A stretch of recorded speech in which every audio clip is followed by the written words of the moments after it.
நெஞ்சொடு கிளத்தல் எனும் தலைப்பின் கீழ் 10 குறளை பார்ப்போம்.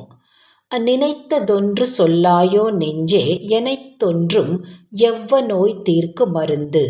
எந்த மருந்தினாலும் தீராத என் காதல் நோய் தீர்ந்திட ஏதாவது ஒரு மருந்தை நினைத்துப் பார்த்து நெஞ்சே உன்னால் சொல்ல முடியுமா? காதலவரிலர் ஆக நீ நோவது பேதமை வாழியன் நெஞ்சு. அவர் தமது காதலை மதித்து நம்மிடம் வராத போது நெஞ்சே நீ மட்டும் அவரை நினைத்து வருந்துவது அறியாமையாகும். நீ வாழ்க. இருந்துள்ளி என் பரிதல் நெஞ்சே பரிந்துள்ளல் பைதல் நோய் செய்தார்கண் இல். பிரிவு துன்பம் தந்த காதலருக்கு நம்மிடம் இரக்கமில்லாத போது நெஞ்சே நீ மட்டும் இங்கிருந்து கொண்டு அவரை எண்ணிக் கலங்குவதால் என்ன பயன்? கண்ணும் கொலச்சேரி நெஞ்சே இவை என்னை தின்னும் அவர் காணல் உற்று. நெஞ்சே நீ காதலரிடம் செல்லும்போது கண்களையும் கூட அழைத்து கொண்டு போ. இல்லையேல் அவரை காண வேண்டுமென்று என்னையே அவை தின்று விடுவது போல இருக்கின்றன. செற்றார் எனக்கை விடலுண்டோ நெஞ்சேயாம் உற்றால் உறா அதவர்.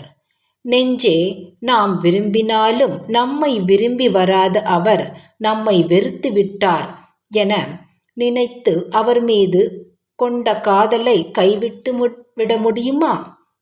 கலந்துரைத்தும் காதலர் கண்டார் புலந்துணராய் பொய்க்காய்வு காய்தியன் நெஞ்சு.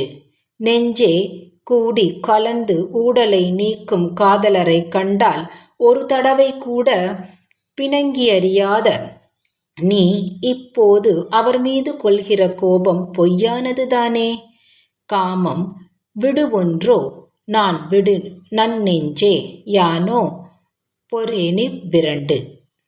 நல்ல நெஞ்சமே ஒன்று காதலால் துடிப்பதையாவது விட்டுவிடு, அல்லது அதனை துணிந்து சொல்ல முடியாமல் தடுக்கும் நாணத்தையாவது விட்டுவிடு.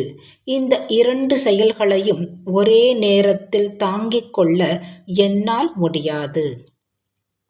பரிந்தவர் நல்காரென்றேங்கி பிரிந்தவர் பின் செல்வாய் பேதையன் நெஞ்சு. நம்மீது இரக்கமின்றி பிரிந்து விட்டாரே என்று ஏங்கிடும் அதே வேளையில் பிரிந்தவர் பின்னாலேயே சென்று கொண்டிருக்கும் என் நெஞ்சம் ஓர் அறிவற்ற பேதை போன்றதாகும். உள்ளத்தார் காதலவராக உள்ள நீ யாருழை சேரியன் நெஞ்சு. உள்ளத்திலேயே காதலர் குடிகொண்டிருக்கும் போது நெஞ்சமே நீ அவரை நினைத்து வெளியே எவரிடம் தேடி அலைகிறாய்? துன்னாத் துறந்தாரை நெஞ்சத்தொடையேமோ இன்னும் இழத்தும் கவின். சேராமல் பிரிந்து சென்ற காதலரை சிந்தையில் வைத்திருப்பதால் மேலும் மேனி எழில் இழந்து மெலிந்து அழிய வேண்டியுள்ளது.